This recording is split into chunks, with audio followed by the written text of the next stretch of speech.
نہیں تھا، وہ مجھے نہیں جانتا تھا، میں اسے نہیں جانتا تھا، تو کوئی موقع نہیں مل رہا تھا ملاقات کا. تو اللہ نے شاہد آفریدی کو بھیج دیا. شاہد آفریدی اس کی دوستی تھی، ہمارا جو کرکٹر ہے. میں نے اس سے فون پر کہا یار میری ملاقات تو کرا. اس نے ملاقات کروائی. تو اس نے مجھے کہا آدھا گھنٹہ ہے، آدھا گھنٹہ. جب میں پہنچا میکسیمم پونا گھنٹہ. ٹھیک. میں گیا تو وہ سہما ہوا چہرہ کہ بھئی مولانا آ گیا، پتہ نہیں کیا کہیں گے، بھئی یہ تو کیا کر رہا ہے، تو حرام کر رہا ہے، ناچ رہا ہے، گا رہا ہے، توبہ کر، ابھی تیرے لیے دوزخ کا فیصلہ ہو جائے. پتہ نہیں کیا ہوگا. وہ ڈرا ہوا سہما ہوا تھا. تو اب وہ بیچارہ ایسے بیٹھا ہوا. تو میں نے اس سے بیٹھتے ہی فلموں کی باتیں شروع کر دی. اور تھوڑی دیر بعد میں نے محسوس کیا کہ فرام 60 to 72 جو فلم انڈسٹری کو جتنا میں جانتا تھا اتنا وہ نہیں جانتا تھا. تو اس کے اوپر میرے علم کا روپ پڑ گیا. اس کی لائن کا علم تھا تو حیران پریشان. تو یوں ہی گزر گیا. تو آدھے گھنٹے کے بعد میں نے کہا کہ ہمارا تو ٹائم اوور کا نہیں، اٹھیں چلے ادھر چل کے بیٹھتے. میں کھانے کی ٹیبل پر وہاں جا کے بیٹھا. پھر وہیں باتیں شروع ہو گئیں. جب اس کا سارا خوف دور ہو کے اور ریلیکس ہو کے اس میں پونے گھنٹے سے 50 منٹ گزر گئے تھے. تو پھر میں نے کہا عامر بھائی آپ حج پہ آئے ہیں، اگر آپ اجازت دیں تو آپ کو اپنے نبی کا حج سنو. کہنے ہاں جی ضرور سنائی. پھر میں 1.25 گھنٹہ بولتا رہا اور وہ ایسے کر کے یہاں سے وہ یوں نہیں ہوا. 1.25 گھنٹہ ایسے بیٹھ کے ہلا نہیں اپنی جگہ سے. لوگ محبت کے بھوکے ہیں، تم فتوے دینا شروع کر دیتے. 2 گھنٹے کی ملاقات کے بعد جب ہم نکلے تو نیچے تک چھوڑنے آیا عامر خان. حج کے بعد میں نے کہا ایک ملاقات اور ہو جائے گا، ضرور ہوگی. پھر اس کا میسیج آیا کہ میں مدینے چلا گیا ہوں، معذرت چاہتا ہوں. میں نے کہا میں مدینے آ جاؤں گا. میں مدینے پہلے ہو آیا تھا حج سے پہلے. تو اس نے کہا کہ آپ 14 تاریخ کو آ جائیں، 4 سے 6 کا ٹائم میں نے آپ کے لیے رکھا ہے. تو میں جنید اور ایک اور ساتھی ہم دوبارہ وہاں چلے. 4 بجے 4:15 ہم اس کے ساتھ ہماری سٹنگ شروع ہوئی. 4:15 سے 10:15 تک 6 گھنٹے مسلسل. اور اس کے ماتھے پہ ذرا نشان نہیں آیا کہ میں بور ہو رہا ہوں. اور اس کے بعد ہم اٹھے. اس کا جی نہیں چاہ رہا تھا کہ ہم اٹھ کے چلے جائیں. محبت. اس کو دین کا کچھ پتہ نہیں. حج پہ کیسے آ گئے؟ ماں نے کہا تھا. میں نے کہا تجھے کوئی گفٹ کرنا چاہتا ہوں. تو اماں نے کہا بیٹا مجھے گفٹ نہیں چاہیے، مجھے حج کرا دو. حج پہ چل پڑ. 8 عورتیں خدمت کے لیے ماں کی. 4 عورتیں ماں کی خدمت کے لیے اور 8 نوکر ساتھ. پورے حج میں ماں کی ویل چیئر خود چلائی، کسی کو ہاتھ نہیں لگانے تھی. پھر ایک امتحان پڑ گیا. میں اجتماع میں تھا ریمنڈ کے پچھلے سال. اس کا میسیج آ کہ میری فلم تلاش آ رہی، اس کی کامیابی کی دعا کرو. اے چنگی بڑی. میں کہا اب کیا کروں؟ جواب دینا بھی ضروری، دعا بھی نہیں ہو سکتی، کیا کروں؟ تو جب وہ میسیج آیا تو میرے سامنے کوئی 10-12 علماء بیٹھے تھے. میں نے کہا بھائی یہ میسیج ہے، اس کا جواب کہا جی یہ ہمارا فیلڈ نہیں تمہارا ہے، تو ہی جواب دے.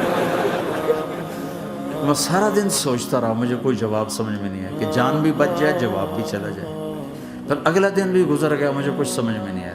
میں عصر کا وضو کر رہا تھا، ایک دم اللہ نے ایک مضمون دل میں ڈالا. تو میں نے فوراً بیٹھ کے اس کو میسیج کیا کہ عامر بھائی جو کریٹیو ہوتا ہے نا ذہن، یہ اللہ کسی کسی کو دیتا ہے. تخلیقی ذہن یہ اللہ تعالیٰ کسی کسی کو دیتا ہے، ہر ایک کو نہیں دیتا. اور یہ اللہ کی بہت بڑی عطا ہوتی ہے. اور میں نے تمہارے ساتھ جو وقت گزارا اس میں میں نے دیکھا کہ اللہ نے تمہیں تخلیقی ذہن دیا ہے، تم کریٹر ہو. اور جو لوگ اس ٹائپ کے ہوتے ہیں وہ کامیابی ناکامی کی پرواہ نہیں کرتے، وہ اپنے کام سے کام رکھتے ہیں. آپ کا بھائی.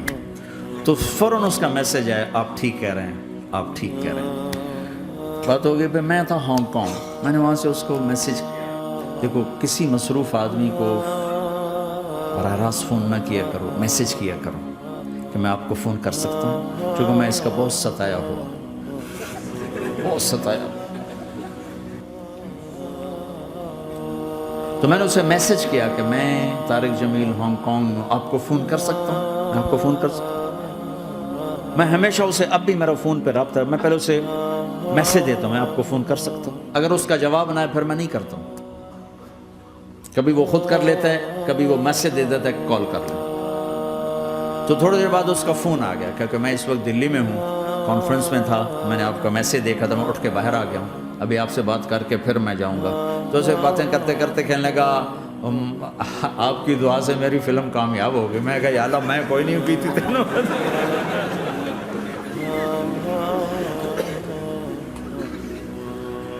بھائیو محبتیں بانٹو، نفرت تو پہلے ہی بہت پھیل چکی۔ نشہ پلا کے گرانا تو سب کو آتا ہے، مزہ تو تب ہے کہ گردے کو تھام لے ساتھ۔ برے کو برا کہنا کون سا مشکل کام، برے کا ہاتھ پکڑ کر سینے سے لگانا، برائی سے نکالنا، کام تو یہ ہے۔ عبداللہ بن مسعود رضی اللہ تعالیٰ عنہ سے ایک آدمی نے کہا، جی وہ جو نوجوان آپ کی مجلس میں بیٹھتا نا، آپ کا اس سے ذرا تعلق ہے، وہ شراب پیتا ہے، آپ اس کو نہ بٹھایا کریں۔ کہا اچھا، اس کی ایک کمی کی وجہ سے باقی خوبیوں سے محروم ہو جاؤں؟ اللہ نے کاؤنٹنگ رکھی ہے، پرفیکشن نہیں رکھی۔ اللہ نے کہا 100 نمبر لوگے تو پاس کروں گا، اللہ نے کہا نیکیاں زیادہ ہوں گی، گناہ تھوڑے ہوں گے، پاس کر دوں گا۔ میرے اپنے علاقے کا واقعہ، ایک زمیندار تھے بڑے، گالیاں بھی بہت دیتے تھے، ذکر بھی بہت کرتے تھے، یعنی یہ تو میں نے اپنے سامنے دیکھا ہے، تسبیح پڑھنا سبحان اللہ الحمد للہ، کسی نوکر تیری گناہ، یعنی میں آنکھوں دیکھا بتا رہا ہوں۔ اور پھر دوبارہ درود پڑھنا، پھر وہ فوت ہو گئے۔ وہ خواب میں کسی کو ملے، اس نے باقاعدہ سوال کیا، میاں صاحب آپ تو گالیاں بہت نکالتے تھے، آپ کے ساتھ کیا ہوا؟ کہا اللہ نے میرا ذکر اور گالیاں تولی، میرا ذکر بڑھ گیا، بخشش ہو گئی۔ بھائیو قدر کرو، قدر کرو۔ میں آپ کو یعنی اندر کے دیانتداری سے کہہ رہا ہوں، بطور انسان، کمال انسان۔ جنید جمشید کے بارے میں مجھے پتا چلا کہ ساتھی اس کے گھر کھانا نہیں کھاتے کہ حرام کمائی۔ وہ بہت ڈس ہارٹڈ ہے، نیا نیا تبلیغ میں آ رہا تھا، میرا آگے کہیں سفر تھا، جماعت میں جا رہے تھے، کراچی سے آگے جانا تھا، تو میں نے اسے فون کیا کہ میں آ رہا ہوں، میں کھانا تیرے گھر کھاؤں گا۔ تو وہ کہنے لگا میرے گھر؟ میں نے کہا ہاں تمہارے گھر۔ پھر کہنے لگا میرے گھر؟ میں نے کہا ہاں تمہارے گھر۔ کہا واقعی میرے گھر؟ میں نے کہا ہاں واقعی تمہارے گھر۔ کہا یہ تو میرا تو گھر تھا، کوئی نہیں کھانا کھاتا، کہتے حرام ہے۔ میں نے کہا میں اتنا بڑا مولوی نہیں ہوں، میرا گزارا ہو جائے گا۔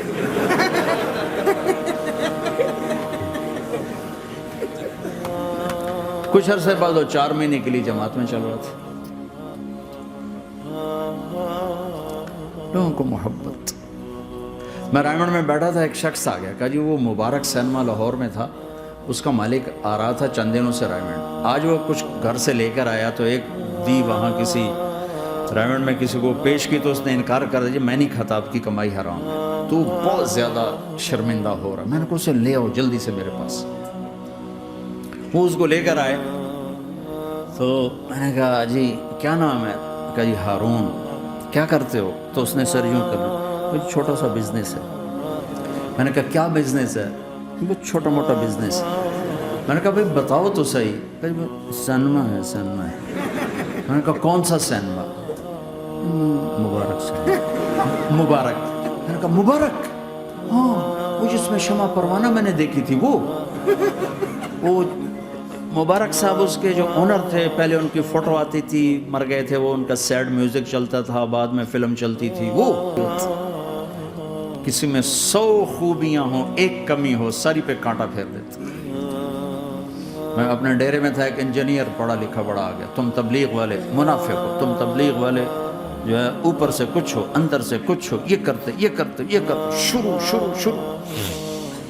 میرے ڈیرے میں تھا، مجھے بولنا نہیں تھا، میرا مہمان تھا، مہمان تو جوتا بھی مارے تو ہمیں سہنے کا حکم ہے۔ میں چپ کر کے سنتا رہا۔ جب وہ سارا کچھ بول بیٹھا تو میں نے کہا بھائی صاحب اللہ تعالیٰ نے پرفیکشن نہیں مانگی، کاؤنٹنگ کہا ہے، کاؤنٹنگ کروں گا. 100 نمبر نہیں مانگے، کہا ہے میں کاؤنٹنگ کروں گا، اگر تمہارے 51 ہوئے تو باقی معاف کر دوں گا. تو جو گناہ عیب ثواب آپ بتا رہے ہیں، ممکن ہے اللہ معاف کر دے ان نیکیوں کی وجہ سے جو تبلیغ والے کر رہے ہیں. اور کسی کو برا کہنا یہ اپنے برا ہونے کی پہلی نشانی ہے.